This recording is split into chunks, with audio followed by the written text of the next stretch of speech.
Every finance channel, every subreddit, every beginner investor guide, they all say the same thing. Buy VOO, hold it, don't overthink it.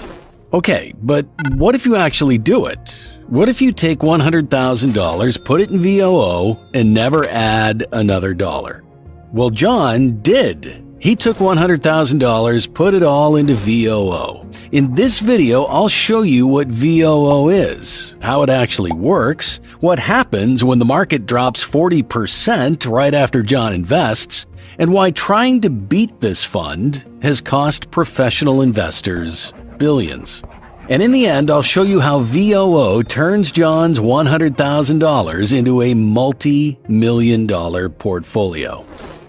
So let's start from the beginning. John's heard the advice long enough. He's got $100,000 saved up, and he finally pulls the trigger. Opens his brokerage account, types in VOO, and puts all of it in.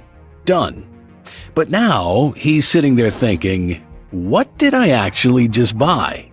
VOO is the Vanguard S&P 500 ETF. Basically, one fund that holds around 500 of the largest companies in the United States. Apple, Nvidia, Microsoft, Amazon, Google, they're all in there. But it's not just tech.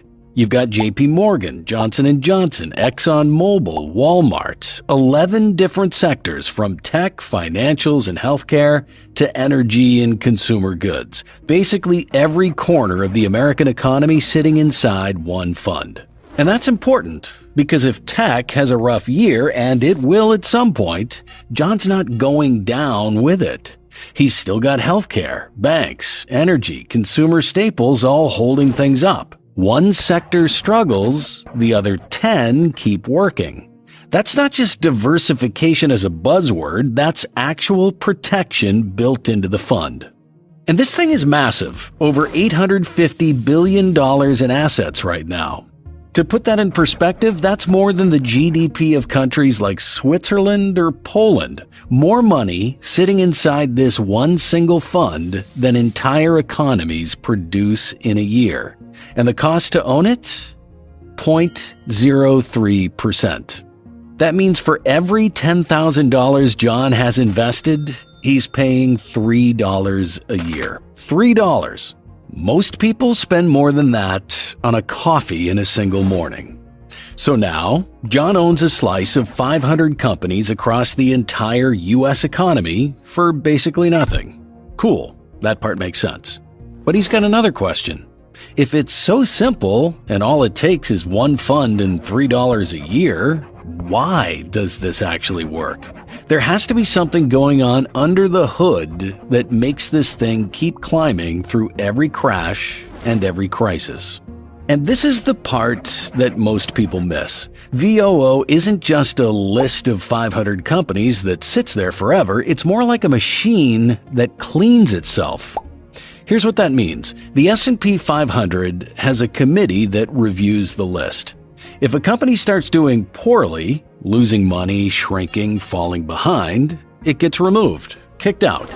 And when a company is growing fast, dominating its industry, becoming too big to ignore, it gets added in. So John doesn't have to worry about picking the right stocks. He doesn't have to figure out when to sell a loser or when to buy a winner. The index does it all for him automatically. The bad companies get dropped, the good companies get promoted, and the great companies, the ones that just keep growing, take up more and more space inside the fund. Think about it. 10 years ago, nobody was talking about Nvidia. Now it's one of the biggest holdings in VOO.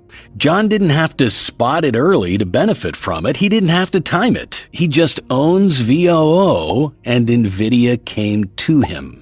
And it works the other way too. You remember General Electric? It used to be one of the most dominant companies in the S&P 500 for decades. Then it started falling apart. Bad management, bad decisions, shrinking businesses. If John had owned GE individually, he'd be stuck holding it, watching it bleed, trying to figure out when to sell.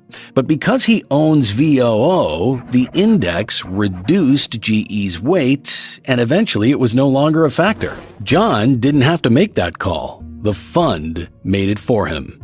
Okay, so John gets it now. The fund cleans itself. It adapts. It holds the best companies in America at all times.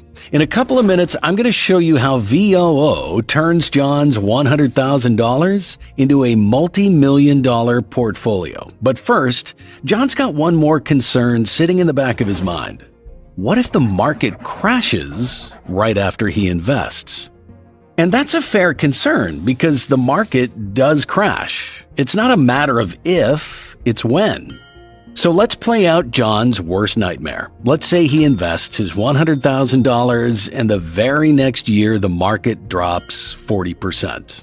That's not some made-up number, by the way. That's basically what happened in 2008. The S&P 500 fell 38.49% that year, the worst single-year drop in modern history. Let's say that repeats again. After the crash, John's $100,000 is now sitting at around $61,000. He's lost almost $40,000 in 1 year. Now imagine what that actually feels like. John opens his account and sees $61,000 where there used to be $100,000. His stomach drops. Every headline on every news channel is saying things are going to get even worse. His friends are telling him to pull out before he loses everything. His family is asking him why he put all that money in the stock market. Everything around him is screaming, sell. That moment right there, that's the moment that separates the people who build real wealth from the people who don't. Because John doesn't sell. He does nothing. He just leaves it. And here's what happens. The market recovers. It always has. After 2008, stocks bounced back. After the dot-com crash in 2000, they bounced back. After COVID dropped the market 34% in a matter of weeks, it recovered in about 8 months. Every single major crash in the history of the S&P 500 has been followed by a recovery. Every single one. And here's the part that really matters. The best days in the stock market, the days where the biggest gains happen, 76% of them occur during a bear market or right at the start of a recovery.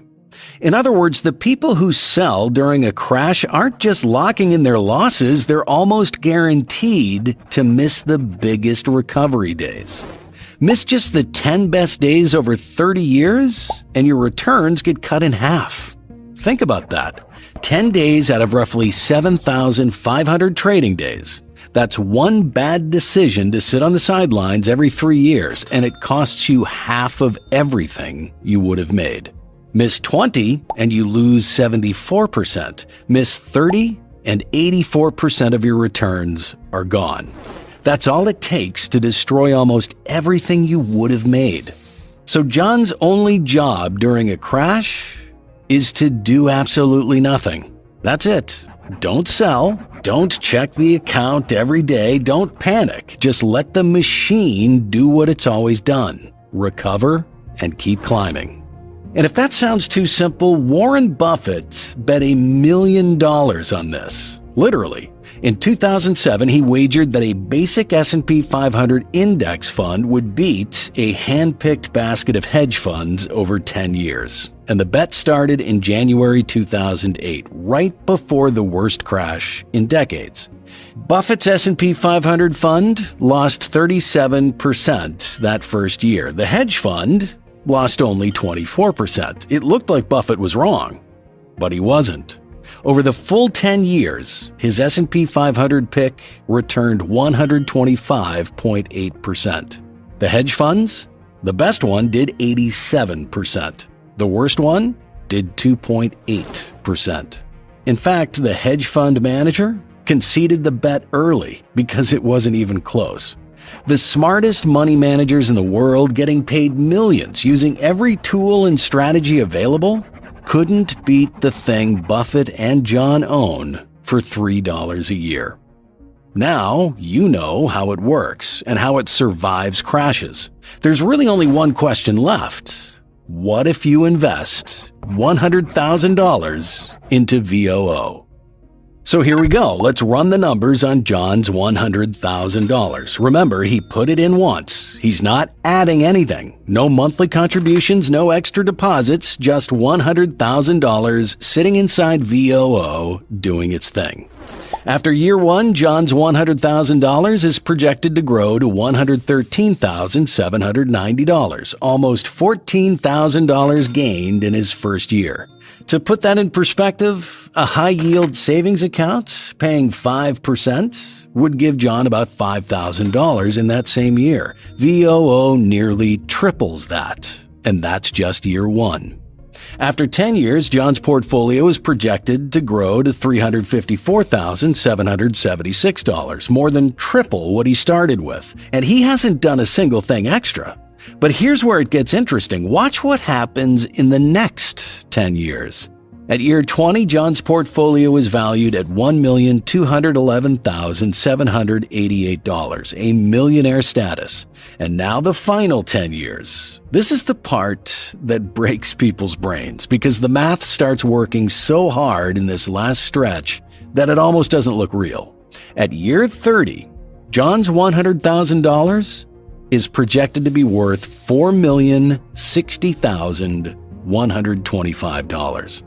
And look at that acceleration. In the first 10 years, the projections showed John gaining about $255,000. In the second 10 years, about $857,000. But in the last 10 years alone, from year 20 to year 30, his portfolio grows by $2.85 million, more than the first 20 years combined. That's roughly $285,000 being added per year in that final decade, almost $24,000 a month. And the reason it grows this fast at the end is because compounding doesn't work in a straight line.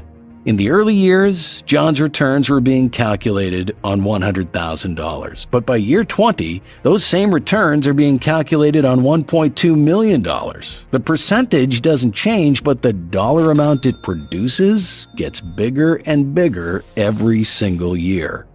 So by that final decade, the same growth rate that gave John $14,000 in year one is now generating hundreds of thousands of dollars per year. The money is making money, and that money is making even more money. That is the compounding snowball at full speed. This is why people say time in the market beats everything. Because the real money isn't in the first 10 years. It's not even in the second 10 years. It's in that final stretch where compounding goes from working for you to working overtime. Where did all that money come from? Well, John put in $100,000. He's projected to reach $4,060,125. That means VOO generated $3,960,125 on top of what he started with. Out of that, $3,871,585 came from pure capital appreciation, the stock prices inside VOO going up year after year, and $88,540 came from reinvested dividends, a little extra fuel on top of the fire. Every single dollar John invested created almost $40 in returns, 40 to 1. That's not John working for his money.